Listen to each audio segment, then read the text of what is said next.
20살의 문학사의 길이 남을 이 최초의 과학 소설이자 공포 소설 그리고 가장 유명한 괴물 캐릭터 중에 하나잖아요. 네. 지금도 소비되고 있죠. 그렇죠. 네. 지금도 뭐만 하면 프랑켄슈타인 같다 맞아요. 이렇게 얘기를 할 정도로 네. 괴물 같은 작가죠. 그렇네요. 그러네요. 18살에. 근데 무슨 내용이었죠? 그 캐릭터밖에 기억이 안 나서. 그게 그 영화로 많은 사람들이 프랑켄슈타인을 접했기 때문에 네. 굉장히 왜곡된 이미지가 많아요. 이렇게 막 일단 얼굴이 이상하게 생기고 느리게 막 걸어다니고 이렇게 약간 둔하고 맞아요. 덩치는 바보 크고 같고 이런데 근데 이게 이름이 없어요. 프랑켄슈타인이 만든 괴물인 거죠. 근데 아.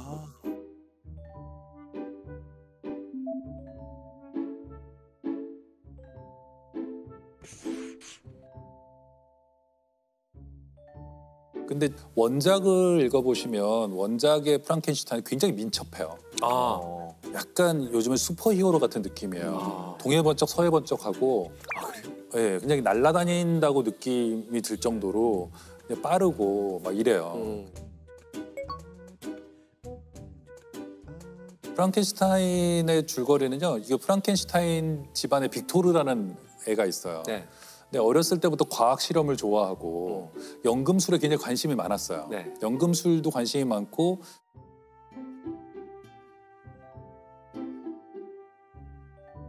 그러다가 얘가 대학을 갑니다. 뭐 잉골슈타트라는 대학에 가서 그래서 좀 제대로 화학도 배우고 여러 가지 해부학도 배우고 막 이렇게 배우게 되면서 얘가 어느 순간 자기가 이게 생명을 창조할 수 있다는 생각을 하게 되죠.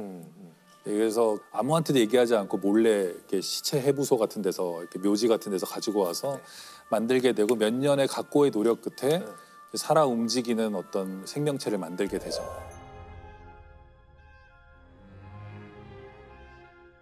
당시에 그런 믿음이 좀 있었어요. 죽은 개구리에게 막 전기 통하게 하면 막 그렇죠. 개구리가 막 깨어나고. 근데 왜 하필 그 전기로 살아날 수 있다고 생각을 한 걸까요? 어렵게 생각하시지 말고 우리가 심정지가 왔을 때 하는 전기 충격이거든요. CPR. 결국도 전기 충격이. 만들어 놓고는 너무 무섭다고 생각해요. 네. 그리고 끔찍하다고 생각해서 버려요. 아, 그대로 버려요? 네, 프랑켄슈타인이 그럼 안 되잖아요. 도망가요. 버려요. 이럴수가. 버리고 처음에 이 프랑켄슈타인 소설이 시작할 때 밀턴의 신라권에서 제사가 나와요. 이 제사라는 거 우리가 소설 같은 걸 볼 때 맨 앞에 쓰여져 있는 인용문 같은 걸 얘기하는 거거든요. 이게 굉장히 의미심장한데 읽어보시면 조물주여 제가 점토로 빚어서 저를 만들어달라고 언제 말한 적이냐. 아. 왜 나를 이 고통뿐인 세상에 태어나게 했느냐. 아, 요즘 유행하는 정서인 것 같은데요. 그래요? 네. 맞아요. 그러니까 예. 그러니까 내가 언제 그렇죠. 낳아달라고 내가 했어? 언제 나와달라 이러면서. 했어? 이게. 부모의 마음이 막 찢어지죠. 찢어지죠. 사실 낳아달라고 한 적 없는데. 나는 나와달라고 그랬던 것 같은데? 언제쯤 나가냐고. 그래서 프랑켄슈타인의 괴물이 따라다니면서 그래서 나를 왜 세상에 내놓고 너는 무책임하게 버렸느냐라고 얘기를 하기 때문에 그러면서 처음엔 실수였지만 나중에는 이제 프랑켄슈타인의 괴물이 따라다니면서 프랑켄슈타인 가족들을 죽이기 시작해요. 처음에는 그렇게 본격적으로 죽이지 않고 실수로 죽이는데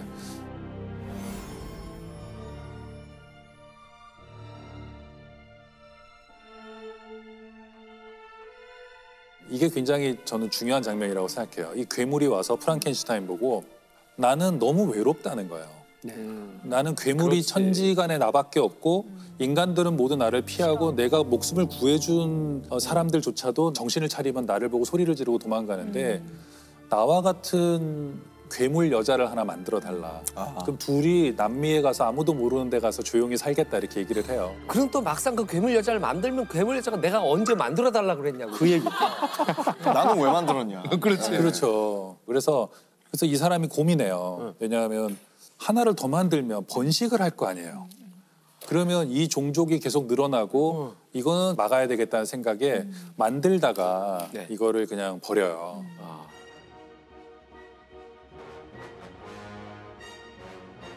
그러자 너무 화가 난 이 괴물이 정말 마지막 희망이었는데 그때부터는 원한에 사무쳐서 가족들 다 죽이고 특히 어떤 순간에 죽이냐면 어려서부터 집에서 같이 자란 엘리자베트라는 사촌과 결혼하는 결혼식 날 신부를 죽이고 그다음에 뭐 아버지를 죽이고 뭐 하여튼 다 죽이기 때문에 나중에 이 그 프랑켄슈타인은 이 괴물을 내가 내 손으로 죽이는 수밖에 없다고 해가지고 북극에서 막 추격전을 벌이다가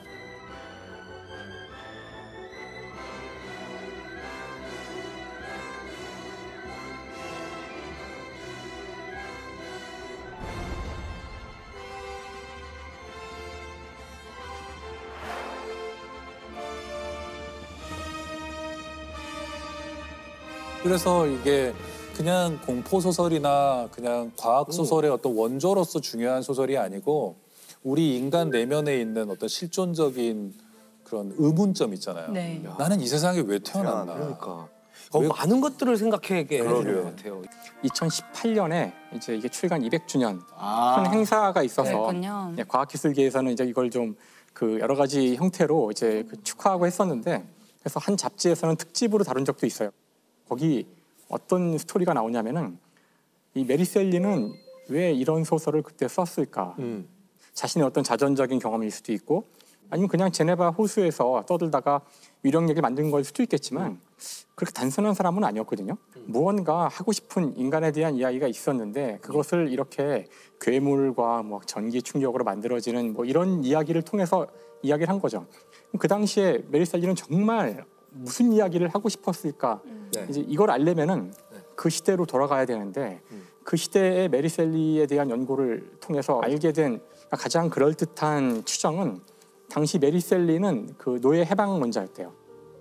그 당시 영국을 휩쓸고 있었던 중요한 논쟁 중에 하나가 노예를 해방해야 되느냐 말아야 되느냐의 논쟁이었는데 이 노예 문제에서 메리 셀리가 던진 질문은 해방된 노예들이 인간인가였던 거예요. 우리가 보기에는 말도 안 되는 질문 같지만 당시로서는 분명 어제까지는 마음대로 우리가 돈을 주고 사고 파는 가축이었는데 이제 이들을 인간으로 우리가 인정했을 때 우리가 이들과 함께 살 수 있을까? 이게 중요한 주제였고 진보적인 사람들은 당연히 살 수 있지 우리가 살 수 있고 우리가 데려온 사람들이고 바로 그 질문을 하는 거라고 하더라고요. 여기서는 인종해방 문제를 다루면서 당신들은 준비가 되어 있는지를 물어본 거라고 이제 그런 해석들을 하더라고요. 그 지금 그 시대는 노예 무역이 시작되는 시기란 말이에요. 17, 16세기 대항해 시대 이후로 17, 18세기에 유럽으로 흑인들이 들어오는 아프리카계 사람들이 들어오는 그런 때였고 그래서 메리 셸리의 의도가 뭐였는지는 모르겠지만 자기 의도와는 상관없이 모든 작품이 그렇듯이 그 당시에 그 영국의 신문 같은 데서는 자 프랑켄슈타인 봐라. 노예들이 이렇게 위험하다.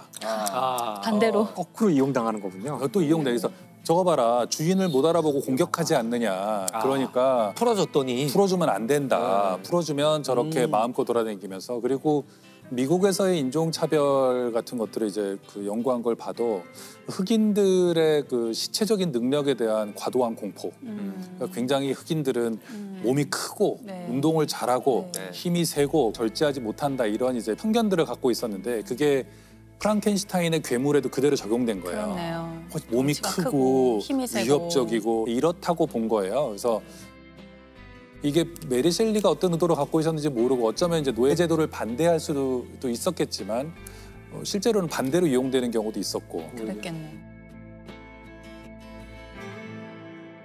괴물 이런 문학 작품 속에서 그걸 이제 느끼진 못하겠지만 그런 이 이야기를 보면서 위로를 받는 사람도 있을 수 있을 것 같다는 생각이 들어요. 그 저는 인간의 마음 속에 굉장히 어둠들이 많이 있다고 생각해요. 네. 왜냐하면 우리는 늘 불안하고 두렵고 정말 미래를 모르잖아요. 맞아요. 공포스럽고. 근데 우리가 점점 더 현대에 올수록 마음을 드러내는 걸 더 두려워하거든요, 사람들이. 이게 어떻게 유통될지 모르고. 내가 진짜 마음을 맞아. 내보였는데. 약점이 돼서 돌아오기도 네. 하고. 그런데 그 괴물은 우리 내면에 갖고 있는 어떤 결함이라던가 네. 또는 어떤 성격의 그걸 과장해서 보여주는 존재거든요. 그래서 자기가 그 존재라고 생각하고 그 프랑켄슈타인이 도대체 나를 세상에 왜 내보냈냐고 울부짖을 때, 왜 나를 왜 만들었냐고 울부짖을 때 자기도 그런 마음이 있다는 것을 승인받는 느낌이거든요. 나만 이런 게 아니고 몇백 년 전에도 이런 존재가 있었고 이게 또 문학 작품이라면 내가 괴물이 아닌 거죠. 네. 우리가 특히 사춘기 때는 근데 이 얘기를 다 부모님한테 할 수도 없고 친구한테 할 수도 없어서 뭐 이러고 있는데 보니까 뭐 호밀밭에 파수꾼 보니까 더 이상한 놈이 있네 여기. 그런 괴물들을 저는 문학에서 발견한다고 생각해요. 네. 발견하면 아 내가 미친 게 아니구나. 내가 괴물이 아니구나. 나는 정상이구나라는 걸 발견할 수 있다고 생각해요. 그래서 그렇게 해서 했지만 제가 이제 오늘 찾은 사람은 네. 제임스 펠런이라는 제임스 펠런. 뇌신경 과학자입니다. 이 사람이 스스로 사이코패스라고 말을 해요. 자기 자신. 자기 자신이.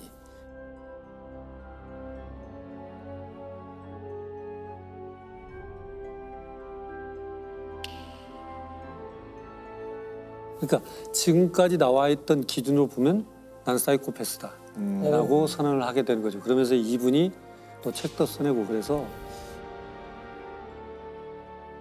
우리가 한번 사이코패스를 다른 각도로 한번 보자. 그래서 구체적으로 이분이 어떤 과정으로 사이코패스라고 스스로 선언하게 됐고 네. 또 자기는 왜 범죄를 저지르지 않았는가도 또 설명하게 되고 한번 비교해 볼 필요가 있겠다. 이렇게 되는 거죠. 과학자답네요. 나를 객관화. 네, 그렇죠. 그렇죠. 내가 사이코패스. 사실 굉장히 용기가 필요한 일이잖아요. 그렇죠. 그러게요. 응. 근데 본인이 사이코패스라는 건 어떻게 이 재밌어요. 아까 이분이 이제 뇌신경 과학자잖아요. 네네. 굉장히 유명한 분. 2000년에는 성체줄기 세포 가지고 퇴행성 질환의 뇌 기능을 다시 살릴 수 있는 방법이 있다라고 최초로 논문도 발표하고 각광을 받는 뇌신경 과학자. 아, 예. 이분이 뭘 하고 있었냐면 알츠하이머를 갖고 있었어요. 근데 이분이 그 알츠하이머를 할 때는 알츠하이머 환자가 있는 뇌 스캔 사진이 있다면 대조군 정상 뇌 스캔 사진도 있어야 돼요. 네. 그래야 비교할 수 있잖아요. 네. 정상 뇌 스캔은 어디 가서 찾을 수 있냐면 내 가족들. 가족들 뭐 인지 기능에 장애가 없으니까 네. 네. 그 가족들 사진을 찍어서 하고 그렇게 보는데 문제는 그 전에 바로 자기한테 왔던 검사 의뢰가 온 게 뭐냐면 한 50명 정도 되는 흉측한 사이코패스로 범죄를 저지른 사람들의 뇌 스캔 사진이 왔어요. 아. 그래서 그들의 공통적 패턴이 뭐냐라고 알려달라. 뇌 스캔 사진을 받아서 해석을 해달라는 의뢰를 받았어요. 개별적으로. 네. 그래서 이거 패턴을 정리를 해가지고 논문을 썼어요. 네. 젊은 사이코패스 환자들을 보고 음. 거기에서 뇌 기능에 어떤 신경 전달 물질 이상이 있는 패턴을 발견했어. 라는 논문을 낸 거예요. 네. 투고를 하고 그날 저녁에 우연히 이제 알츠하이머를 또 본 거죠. 그럼 자기는 이제 블라인드로 해야 되니까 이 사람의 뇌 스캔 사진이 누구 이름이 써 있거나 그러면 내 가족의 이름을 알면 이게 정상이라는 걸 알잖아요. 네. 그렇죠. 그러니까 모든 샘플은 일련 번호만 붙여서 받았어요. 네. 아. 그런데 그 뇌 사진 알츠하이머 환자들 쭉 보는데 하나가 아주 전형적인 사이코패스 뇌예요. 자기가 찾은 패턴. 네, 네. 그래서 아 이게 내가 정리가 안 됐구나. 자기가 정리가 안 돼서 하나가 끼어들어온 줄 알았어요. 아. 그래서 그 다음 날 이거 누구 거냐 번호를 연구원한테 물어봅니다. 이거 좀 알려줘. 연구원한테 말해온 거죠. 교수님 겁니다. 야. 아니, 충격이었겠다. 무슨 소리야 이게. 오.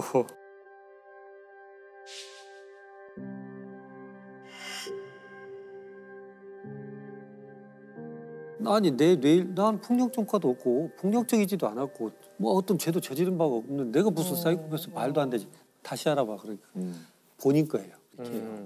그러니까 저는 뇌기능자의 패턴도 있을 뿐더러 이 전사 유전자도 가지고 있어요. 네. 근데 뭐가 문제지 나는 문제가 없는데. 네.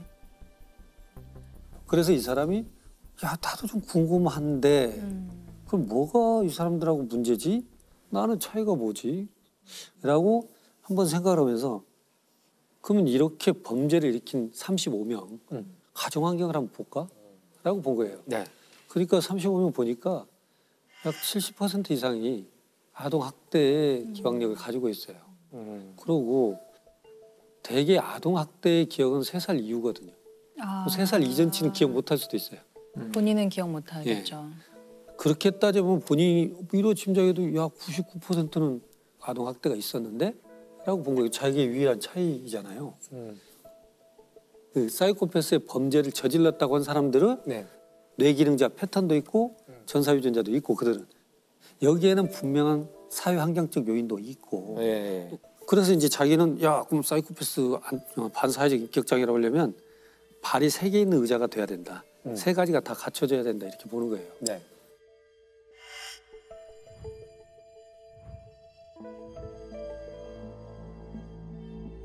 That's the second thing. So it's a brain damage, the genetics. The third key thing is abuse. And how that... I analyzed all of them, 5 of which I determined were the brains of psychopaths. 근데 여기에 나타난 사람의 패턴들을 보니까 그런 부분이 있는 것이지 이거 다 있어도 아무런 일을 발휘한 사람이 없어요.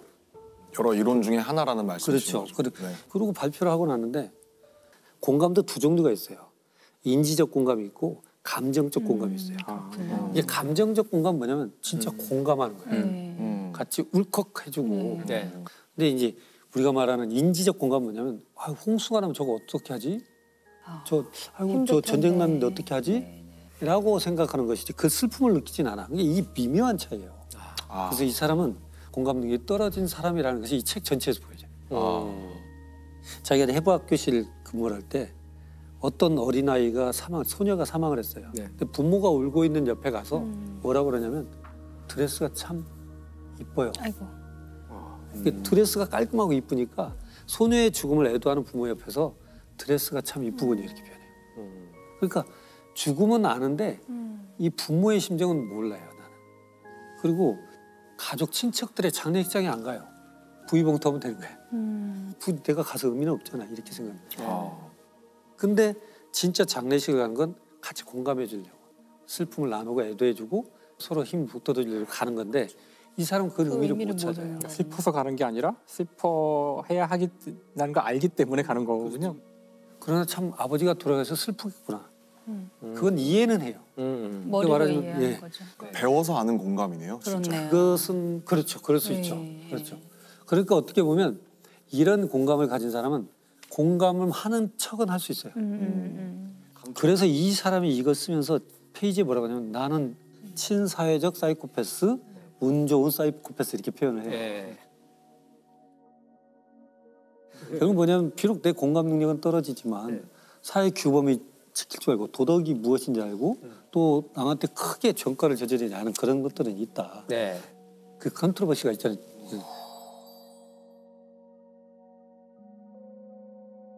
네이처냐 널처냐 이렇게 표현하는데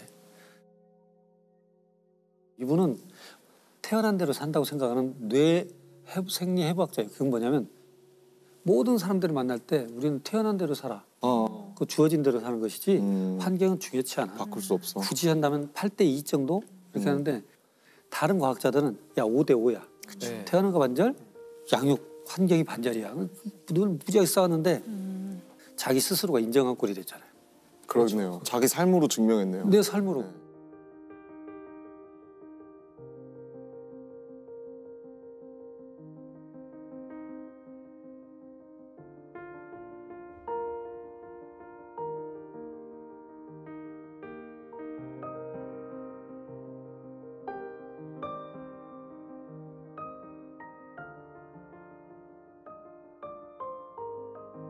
근데 중요한 건 이 사람이 자 그러면 나는 이 사회에는 사이코패스가 없는 건가?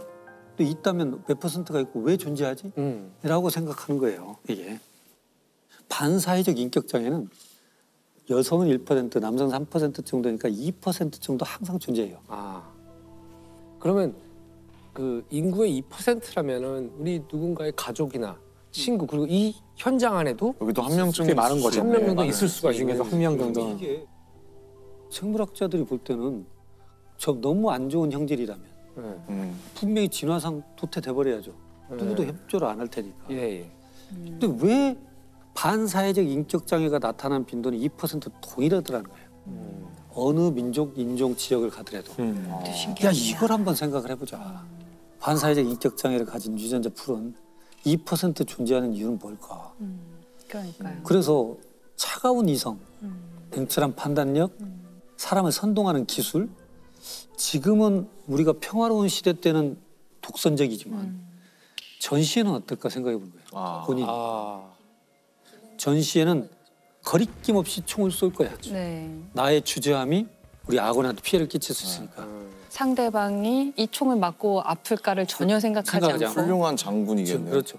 또 이 어려운 시기가 되면 어떤 거짓말을 해서라도 선동할 거야. 저 너머에 가면 우리 뭐가 있을 것이다.